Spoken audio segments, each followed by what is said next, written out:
Vicky Prasetyo ditagih kembalikan uang 700 juta rupiah, korban gagal jadi wakil Bupati Bandung Barat. Vicky Prasetyo diduga melakukan penipuan dan penggelapan sebesar 700 juta rupiah. Selebritis ini menipu mantan calon Bupati Bandung Barat. Vicky mengiming-imingi bisa memberi kursi wakil Bupati Bandung Barat. Hal ini diungkap oleh mantan istri korban, Nunun, 60 tahun. Nunun menjelaskan, saat itu, pada tahun 2024, dia dan mantan suaminya terbujuk rayuan Vicky Prasetyo.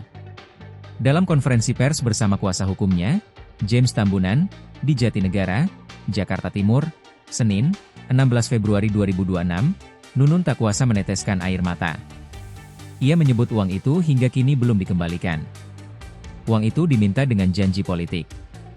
Klien kami diyakinkan bahwa mantan suaminya akan ditandemkan sebagai calon wakil bupati.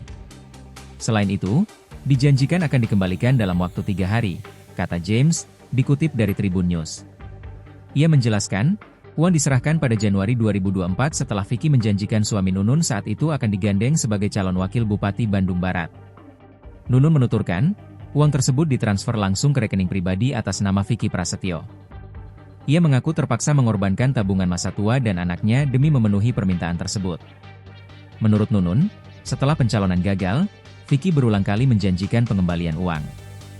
Beberapa upaya telah dilakukan, namun gagal. Hingga hampir 2 tahun berlalu, janji tersebut tidak pernah direalisasikan. James menilai perbuatan tersebut memenuhi unsur pidana penipuan dan penggelapan. Ia menambahkan, pihaknya telah melaporkan kasus tersebut ke Polres Cimahi sejak 2024.